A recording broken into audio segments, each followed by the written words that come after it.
நல்ல வேலைங்க. பாப்பாவ நிவின் பார்த்தாரு. இல்லைன்னா என்ன ஆயிருக்குங்க. சும்மாவே 2 வயசு புள்ள, 5 வயசு புள்ளன்னு எஸ்கேப் ஆகி காணாமல் போயிட்டே இருக்குது. என்னென்னமோ நாட்டில் நடக்குது.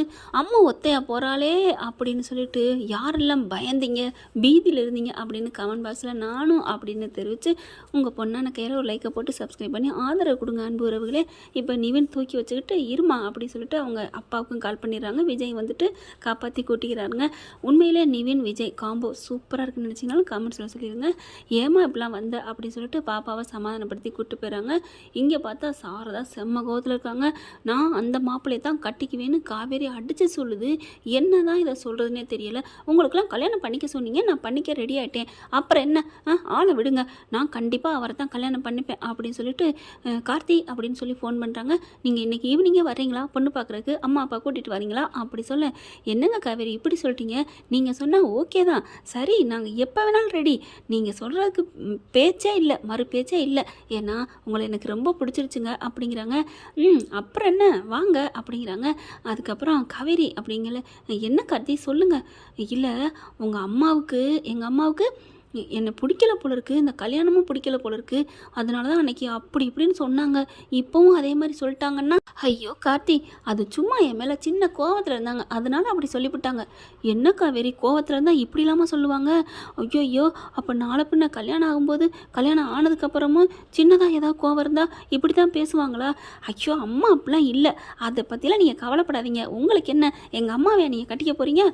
காவேரி என்ன இப்படிலாம் சொல்கிறீங்க? ஆமாங்க, உங்களுக்கு நான் தான் கல்யாணம் பண்ண போகிறேன், எனக்கு பிடிச்சிருக்குல்ல, வீட்டில் எல்லாருக்கும் பிடிச்சிருந்து, கட்டிக்க போகிற பொண்ணுக்கோ மாப்பிள்ளைக்கோ பிடிக்காமல் கட்டி வச்சா தான் பயப்படணும், நாளை பின்ன வாழ்கிறாங்களோ வாழலையோ அப்படின்ட்டு. அப்படி இருக்கிறப்ப நான் ரெடி, நான் ஓகே, எனக்கு இஷ்டம் அப்படிங்கல. நீங்கள் யார் சம்மதிச்சேன்னா சம்மதிக்காட்டியே என்ன, நீங்கள் பொண்ணு கேட்க கூட்டிகிட்டு வாங்க அப்படின்றாங்க. ஓகே காவேரி, இப்போ தான் எனக்கு நிம்மதியாக இருக்குது அப்படின்னு சொல்லிட்டு சந்தோஷமாக வைக்கிறாங்க. பின்னாடி அப்படியே எல்லாரும் முறைச்சி பார்க்குறாங்க. என்னடி காவேரி எதாக இருந்தாலும் தாந்தோண்டித்தனமாக பண்ணுற அப்படிங்கிறாங்க. நான் ஒன்றும் அப்படிலாம் பண்ணலம்மா, இப்போவும் உங்கள் விருப்பத்துக்கு உங்கள் இஷ்டத்துக்கு நான் சம்மதிச்சு தான் கல்யாணம் பண்ணிக்க ரெடின்னு சொல்லியிருக்கேன். இதை விட உங்களுக்கு என்ன வேணும்? நாங்கள் எப்படி சொன்னோம், நான் இந்த மாப்பிள்ளையா கட்டிக்க சொன்னோம், இது நல்லா இருக்கே, கல்யாணம் பண்ணிக்கடி, நீ ஒத்தையா இருப்படி, நீ பாவமாக இருப்படி அப்படி இப்படின்னு சொன்னீங்கல்ல. சொன்னதான், அதுக்குள்ள நீ என்ன சொன்ன? என்ன சொன்னேன்? நில்லு, எனக்கு கல்யாணம் வேணாம், காட்சி வேணாம், புள்ள குட்டியும் வேணாம், அக்கா பிள்ளை இருக்குது, தங்கச்சி பிள்ளை பக்க போகிறா, நீ இருக்கம்மா, அவங்க இருக்கா, லொட்டு இருக்கா, லொஸ்கு இருக்கான்னு சொன்னில்லடி, இப்போ பண்ணிட்டு ஏன்டி பேச்ச மாத்திர? நீங்கள் பண்ணிட்டு பேச்ச மாற்றலாமா, இப்போ நீ மட்டும் பேச்ச மாற்றலாமா அப்படின்னு மாற்றி சண்டை போட. ஐயோ நிறுத்துங்க, எனக்கு கார்த்தியை பிடிச்சிருக்கு. ஏன்னா அவர் நல்ல ஒரு வேலையில் இருக்கார், சூப்பராக மனுஷனாக இருக்கார்.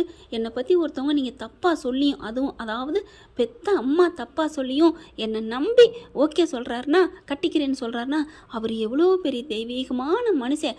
அப்படிப்பட்ட மனுஷனை விட்டுட்டு ஒரு கல்யாணம் ஆகி பொண்டாட்டியை மறக்காமல் இருக்கிற ஒரு ஆளை போயிட்டு நான் கல்யாணம் பண்ணிவிட்டு நாளை பின்ன ஆசையாக அத்தான் அப்படின்னு கிட்டக்க போவேன். அவர் இருந்துட்டு நீ நிறுத்துமா, எனக்கு என் பொண்டாட்டி பொண்டாட்டி ஞாபகமாக இருக்கேன், உன்னை நான் டச் பண்ண மாட்டேன், நீ யாரோ நான் யாரோ, நீ கட்டில் அங்கிட்டு படுத்துக்க, நான் இங்கிட்டு படுத்துக்கிறேன், நடுவில் என் புள்ள இருக்கும் அப்படின்னு படுத்துட்டாருன்னா எனக்கு இனிய இரவுகள்லாம் வீணாக கழியும். அது ஏமா நோக்கு புரியலை. என்னடி இப்படிலாம் பேசுகிற, அதெல்லாம் நல்லா வச்சு பாருடி, அந்த தம்பி ரொம்ப நல்ல தம்பிடி. ஐயோ அம்மா, நான் ஒன்றும் அவரை குறையே சொல்லம்மா, உன் தம்பி நல்ல தம்பி தான், தங்க கம்பி தான், நான் இல்லைன்னு சொல்லலை. அப்புறம் என்ன இல்லைன்னு சொல்லல? ஓகே இல்லைன்னு சொல்லிட்டேன். அக்கா அம்மா இல்லைன்னு சொல்லிச்சு, ஓகே சொல்லிச்சு. எப்படி அம்மா சொன்னிச்சு, இப்போ தான் சொன்னிச்சு, கேட்கலையா? ஐயோ அப்படிலாம் சொல்லலடி, வேணாண்டி, நீ விஜயே கல்யாணம் பண்ணிக்கடி. எனக்கு ஒன்றும் புரியலை, நம்ம வீட்டில் எல்லாரும் மனசுலேயும் அவர் இடம் பிடிச்சிருக்காரு, எனக்கு பிடிக்கலைங்கிறேன், ஏன் என்ன அப்படி பண்ணிட்டாரு? அது உனக்கு தாண்டி புரியலை, அவர் நல்ல மனசு எங்களுக்கு எல்லாருக்கும் புரியுதுடி. அக்கா உனக்கு புரியலக்கா, நான் எப்பவும் சொல்கிறேன், சூப்பர் மனுஷன்க்கா, நல்ல மனசு உள்ளவன், இன்னும் பொண்டாட்டியே நினச்சிட்டு இருக்காரு பார்த்தியா, இப்போ ஏற்பட்ட மனுஷன் உலகத்தில் யாருக்குமே கிடைக்காது. நான் அதை பற்றி ஒன்றும் சொல்லலை. அப்புறம் என்னடி பாத்தியா நீ ஏன் நல்லவேன்னு சொல்லிட்ட, இதை விட என்னடி வேணும்? இதே பதில் தான் வேணான்னு சொல்கிறதுக்கும் நான் சொல்கிற காரணம். இன்னொரு பொண்ணு, அதாவது உயிரோட இல்லாத பொண்ணை நினச்சிக்கிட்டே இருக்காரு, அந்த பொண்ணை பொண்டாட்டியை நினச்சிக்கிட்டு இருக்கவர் என்ன எப்படிக்கா தொடுவார், நான் எப்படி வாழுவேன்? சாரதா உனக்கு ஒரு பேத்தி பேரன் வாரிசு வேணாமா? ஏண்டி இப்பெல்லாம் பேசுகிற, கல்யாணம் ஆகிட்டா சரியாயிரும்டி. இந்த கல்யாணம் ஆகிட்டா சரியாயிரும், கல்யாணம் ஆகட்டி சரியானா நீ நினைக்காதம்மா. எல்லாரையும் விட இந்த ஆள் மனுஷனை நான் பார்த்துட்டேன், அவர் கண்ணில் நான் அப்படியே ஸ்ட்ராங்காக இருக்காருமா. என் பொண்டாட்டி தான் உலகம், என் பொண்டாட்டி தான் உயிர். காரில் வரல கூட நான் முந்தா நாள் கூட கேட்டேம்மா, பொண்டாட்டியை மறந்துட்டு இன்னொரு கல்யாணம் பண்ணா அவங்க கூட அன்பு வைப்பீங்களான்னு கேட்டேன். அப்போ கூட என் பொண்டாட்டி என் புள்ள மேலேயும் என் குடும்பத்து மேலேயும் என் மேலேயும் அக்கறையாக பாசமாக நடந்தா நான் அவளை ஏற்றுப்பேன் அப்படின்னு சொல்லியிருந்தா ஓகேன்னு இருக்கலாம். அவர் என்னடான்னா எனக்கு என் பொண்டாட்டி தான் முக்கியம், அந்த பொண்டாட்டி தான் முக்கியம்னு அடித்து சொல்கிறாருமா. இந்த மனுஷன் மாதிரி உண்மையிலே நான் வேக்கிறேம்மா. நல்ல மனுஷன், கோல்டு, பியூர் கோல்டு அவர் மனசு. என்ன நான் சொல்கிறது ஒன்றுமே எனக்கு அதாவது இன்னமும் ஆச்சரியமாக இருக்குமா. கட்டின பொண்டாட்டி ரதி மாதிரி சிலை மாதிரி முன்னாடி இருந்தாலும் இன்னொரு பொண்டாட்டியை வச்சுக்கிட்டுறா உலகமா இது. அப்படிப்பட்ட உலகத்தில் இன்னமும் தங்க கட்டி என் பொண்டாட்டி என் பொக்கிஷம்னு சொல்லிக்கிட்டுறாருமா அந்த மனுஷன். அவரை போய் நான் எப்படிமா கல்யாணம் பண்ண முடியும்? அதனால தான்மா, மற்றபடி இல்லைன்னா அவர் கல்யாணம் ஆனவர் புள்ள இருக்கு அப்பெல்லாம் நான் நினைக்கவே இல்லைம்மா. ஏன் நீ வேணா கேட்டு பாரு, அவர்கிட்ட பிள்ளைய நான் கேட்டேம்மா, நான் வச்சு வளர்த்துக்கிறேன்னு. ஆனால் அதுக்கு அவர் மாட்டேன்ட்டாருமா. இதை என்னை பற்றி இப்பாவது புரிஞ்சுக்கம்மா. புள்ள இருக்கு, கல்யாணம் ஆன புருஷன் மனுஷன் அப்படிலாம் நான் வேணான்னு சொல்லலாமா. தயவு செஞ்சு புரிஞ்சுக்கோ, என்னை புரிஞ்சுக்கோம்மா, புரிஞ்சுக்கோ அப்படிங்கல கரெக்டாக வராங்க விஜய் பாப்பா எல்லாருமே வராங்க. மிஸ் அப்படின்னு சொல்ல திரும்பி பார்க்குறாங்க.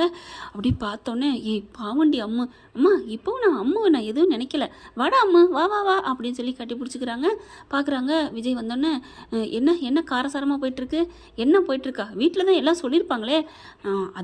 அதுக்கு தான் சாரி கேட்கத்தான் வந்தேன். எங்கள் சித்தி கொஞ்சம் லூஸு, ஏதாவது பேசியிருக்கோம். இப்போவும் நான் சொல்கிறேன், உங்களை நான் டிஸ்டர்பே பண்ண மாட்டேன்.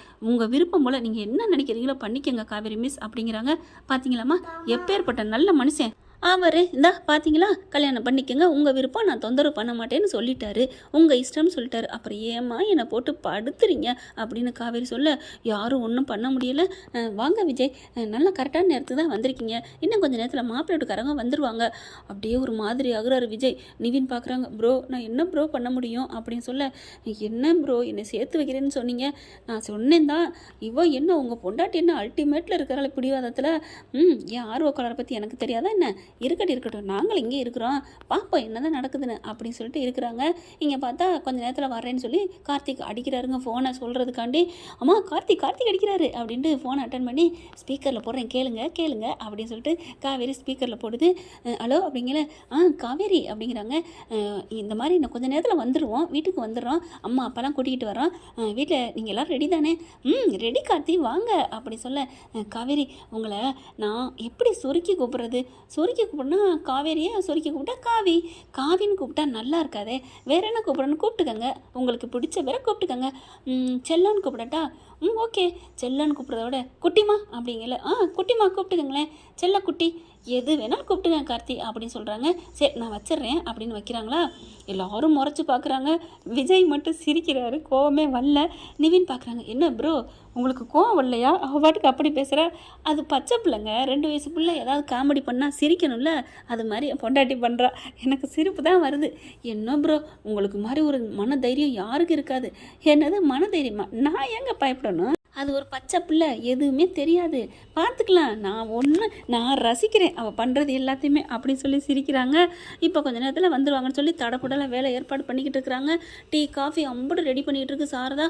ஆனால் கோவத்திலே பண்ணுதுங்க. என்னம்மா கோவத்தில் ஜீனிக்கு பதில் உப்பள்ளி போட்டுறாத. நல்ல ஐடியா கொடுத்துட்டே, உப்பள்ளி போடுறேன்டின்னு உப்பா இல்லை அம்மா நான் சும்மா சொன்னேம்மா, அதுக்காண்டி உப்பு போட்டுறாத அப்படிங்கிறாங்க. நான் பண்ணுவேண்டி, வேணுங்கன்னே பண்ணுவேண்டி, இங்கே பாரு அப்படிங்கல. விஜய் வராங்க. அத்தை என்னதை அப்படிலாம் பண்ணிக்கிட்டு நீங்கள் அப்படிலாம் பண்ணாதீங்க, கரெக்டாக பண்ணுங்க. பார்த்தீங்களாம்மா அவரே சரின்னு சொல்லிட்டாரு. இப்படி நல்ல மனுஷனை விட்டுட்டு அம்மா வருது மிஸ், எனக்கு நீங்கள் அம்மா வரமாட்டிங்களா மிஸ்? நீங்கள் எனக்கு வருவீங்கன்னு நினச்சேன் மிஸ். அப்படிலாம் இல்லைடா, நான் எப்போவும் நான் கூப்பிட்டுக்குவேன், நான் அவங்க கூட வருவேன், விளையாடுவேன். நீங்கள் நைட்டுக்கெலாம் என் வீட்டில் வந்து தங்குவீங்களா? நான் வருவேன்டா, தங்குவீங்களா? சரி தங்குறேன் போதுமா? ஏன்னா கார்த்திக் இருக்காரு, என்ன நான் கல்யாணம் பண்ணிக்க போகிறவர், அவர் ரொம்ப நல்லவர், உனக்கு தெரியுமா அப்படின்னு சொல்லிட்டு இருடி உனக்கு நான் வைக்கிறேன்டி ஆப்பு. விஜய் என்ன பண்ணுறாங்க, இந்த ஆர்வ குளரை என்ன பண்ணுறது ஒன்றும் புரியலையே, என்ன பண்ணலாம்? அப்படியே கட்டி வாயை அடைச்சி கொண்டே பொறுத்தி கட்டில் கீழே அடைச்சி வச்சுருவோமா காவேரியை அப்படிலாம் நினைக்கிறாங்க. நிவின் என்ன பண்ணுறாங்க, ஒரு நிமிஷம் பேசாமல் இருங்க விஜய் ப்ரோ, நான் பண்ணுறேன் உங்களுக்கு, காவேரி அவங்க கூட சேர்த்து வைக்கிறது ஏன் பொறுப்பு அப்படிங்கிறாங்க நிவின்.